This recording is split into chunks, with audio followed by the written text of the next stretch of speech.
now. I'll just go live and I'll do an introduction. Hello, a very warm welcome back to the Free Stream School. My name is Leon Haley and I'm joined as ever by the wonderful Nisha Hunjan to introduce the one and only calmest science teacher probably in the world, Mr. Michael Scott. Michael, we're going to have a slight change in some of the subjects from next week, aren't we? We're going to get a little bit more specific. Okay, yeah, we're going to look at some biology and physics next week. Because we've been kindly joined by another science teacher who has offered to join us and to do the chemistry.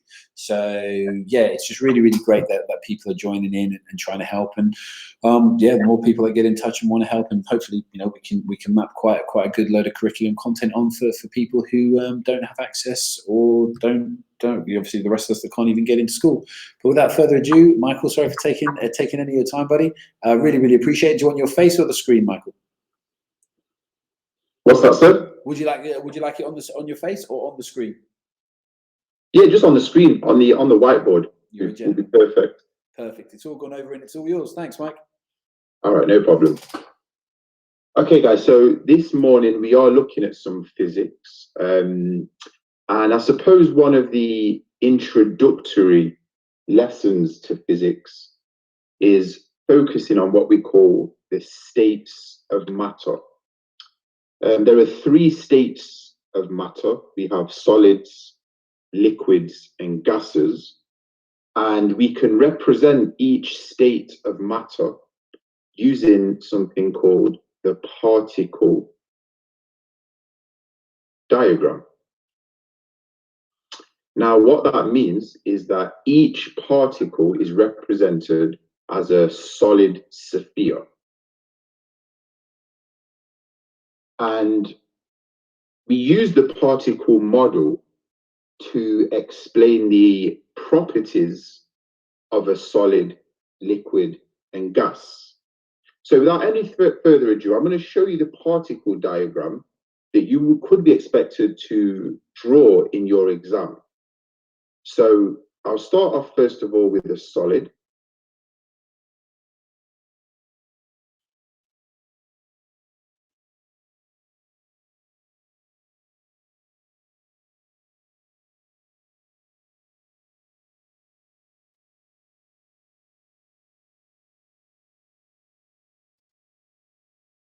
Notice how all the particles are touching each other. I've seen people lose marks because the particles are not necessarily touching, which would be incorrect of a solid. And then we've got liquids.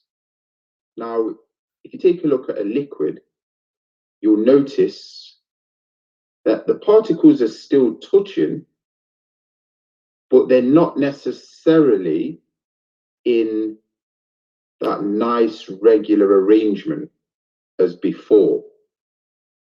Again, it's important to make sure that when you draw the particle diagram of a liquid, that the particles are still touching.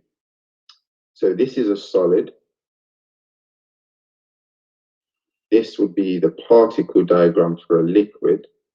And then our final state of matter is a gas.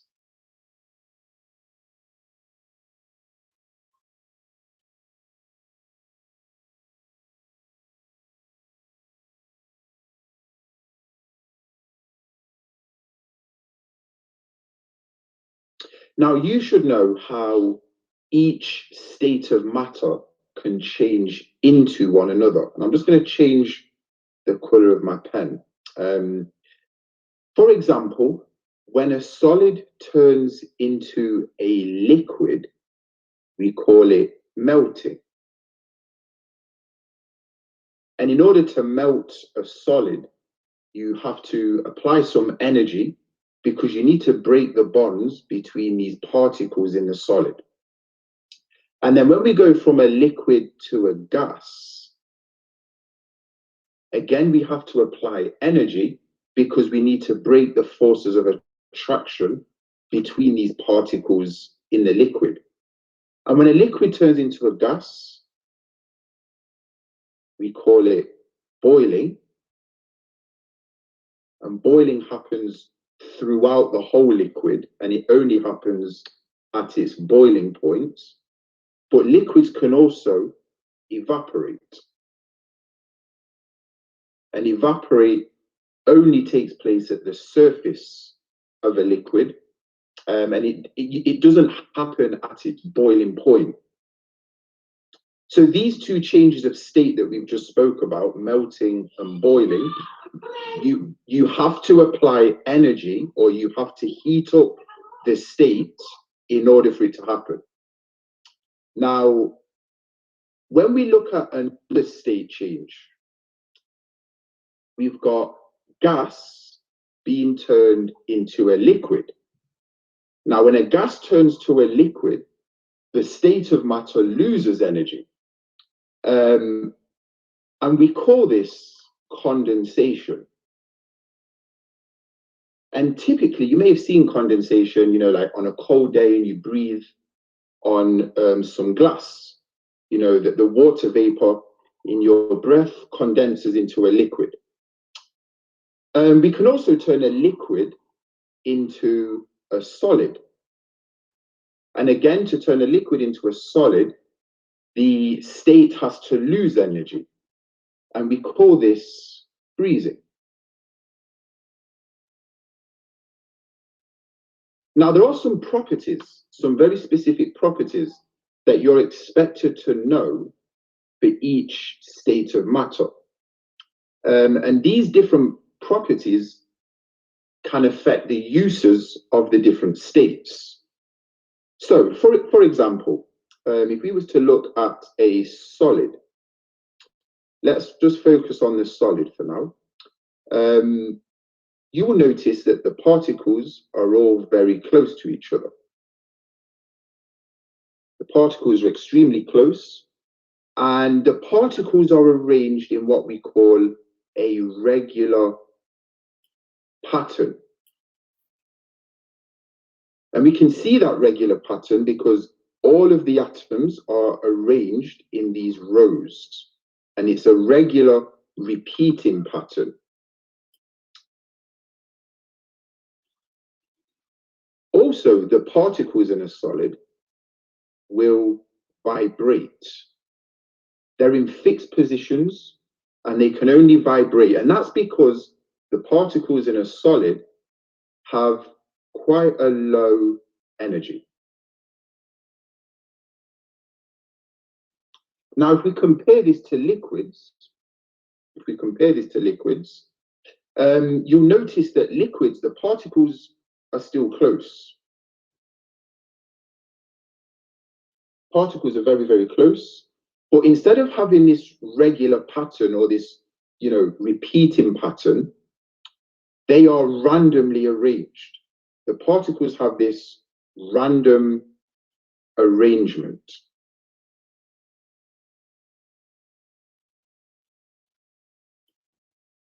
And instead of the particles vibrating, they're able to just move past each other.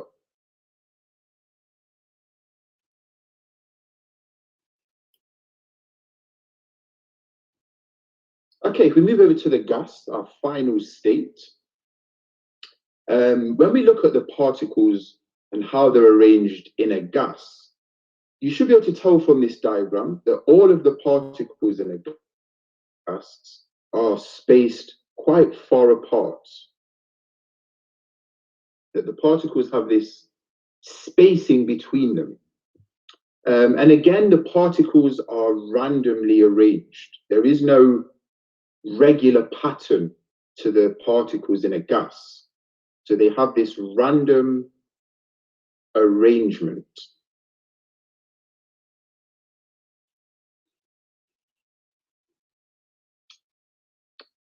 And finally, when we look at the movement of the particles in a gas, the particles in a gas, they can all move quickly. Because the particles in a gas have the most amount of kinetic energy. That's not to say that all of the particles in a gas have the same kinetic energy, but they certainly have more energy than liquids or solids. Now, it's based on these properties it's based on these arrangements of particles that affect their properties. So, for example, and I'm just going to rub a few things out here.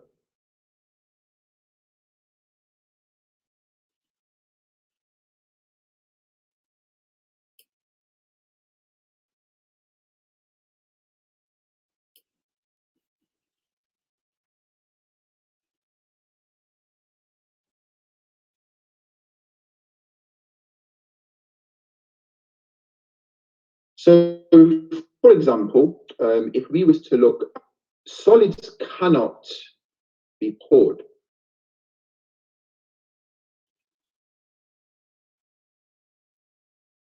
And what I'd like you guys to do is just to have a minute, just to think about, why do you think the arrangement of the particles in a solid mean that it cannot be poured? I'll just give you a few seconds to have a think about it.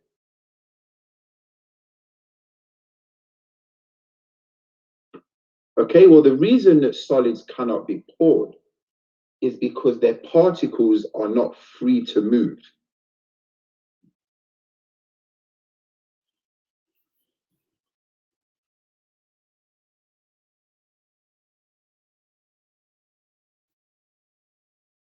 Now, solids also have another important property, and that is that they cannot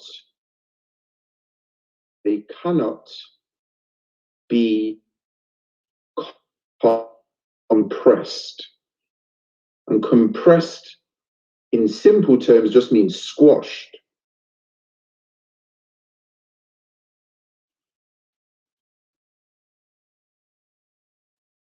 And see why that explains the property that they cannot be squashed or compressed. And I'll give you a minute, just have a think about it. Why do you think that the solids cannot be compressed? Why can we not compress them?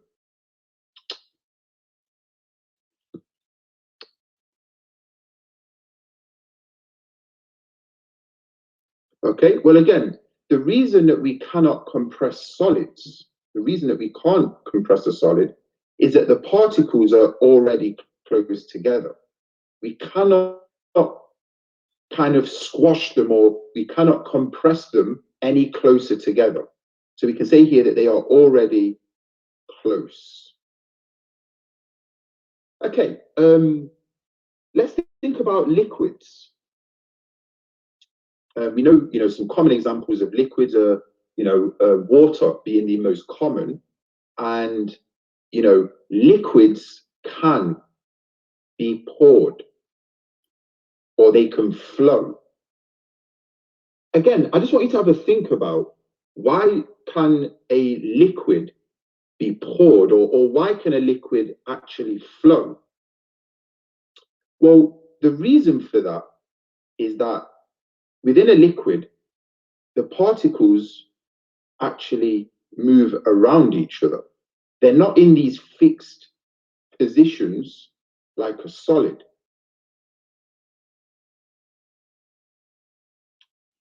But here's a challenge for you. If we look at the particle diagram of a liquid, do you think a liquid can be compressed? Can we squash a liquid? Well, the answer again, just like the solid, is no. We cannot compress a liquid. And again, it's because the particles are already really, really close to each other. Okay, we're going to move on to our final state of matter, which is the gas. And an important point to make about gases is that every single gas can flow or it can be poured. And it's a bit weird to think about pouring a gas. But again, just have a think about, why can we pour, or why do gases flow?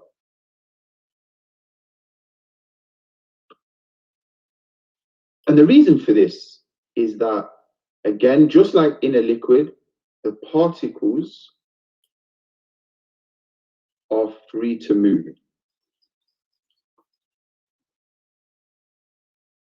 And the particles can move in all directions randomly. Now, the final point that I'll make about states of matter, again, is this idea of compression.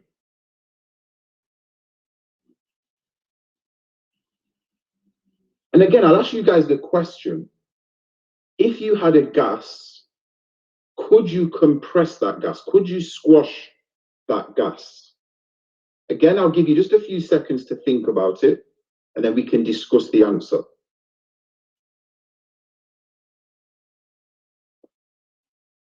Okay, well, out of all three states of matter, a gas is the only one that can be compressed.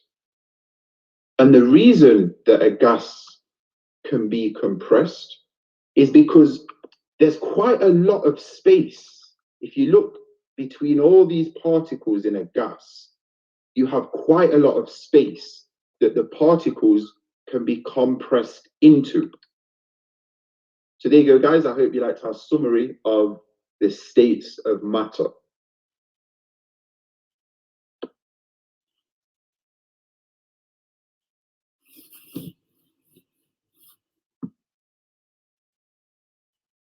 Thanks, Mike. Oh, I thought you guys fell asleep. No. When you said I think like that, and then I was like, is he gonna share a task or the last task or anything? Sorry, yes. The task is I think Nisha's got the task to put up after we finish. But the main task for this lesson is for the students to go to explain the compression of the different states of matter. And can they explain whether solids, liquids, or gases can be compressed, but then also explain the answer? Wonderful. Thanks a lot, Mike. Thanks a lot. What are you going to get up to this Easter weekend? I've got a few Netflix programs I want to watch. Because are you going to be doing obviously Easter? I know you're a devoted Christian, Mike. Easter coming up for you. What's how does it feel not being able to go to a church or not being able to go to, you know, because obviously you're a pastor at one of the churches local to you as well. It's it's very similar to what we're doing at the moment in terms of, you know, this whole online tuition. A lot of the churches are now sending out kind of virtual sermons and virtual messages and so forth. Brilliant. So it's I suppose we're adapting to new times. Yeah. And how's that? Have a lot of the adults there taken that on board as well?